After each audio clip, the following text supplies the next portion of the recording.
Okay. Ano po? Kapitat ko. We're heading to the last ilog. Ayaw kasi pumunta doon yung Saan? may ampala niya din sa taas. Sa taas, sa rooftop. May ano pa nga yun to, may atis. Ay, gusto ko yung atis. Ano? Gusto ko yung atis. Atis. Minsan lang nga magbunga, agawan mo pa si mama. Si Karen nga pinag-interesan. Ati ng lahat ng tao, atis. May atis pa. Tapos yung atis, sabi ko, hinog na ba to? Kasi kung hinog na kukunin ko na siya. Hindi nagpapalo sa may-ari, kukunin na talaga. Tapos nag-iisang bunga lang yun. Kaya Dahil nag-iisang bunga, binabantay din yun ni mama. Bakit bihira mo magbunga yung atis? Hindi ko ano, bigyan na ba gano'n?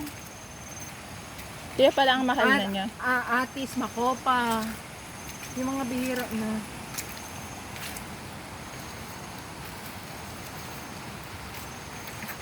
Kaya mahal sila. May papaya din doon sa taas. Ay, ito pa yung buka. oo. Pero dati, malakas yung magbunga. Bakit kaya kainin na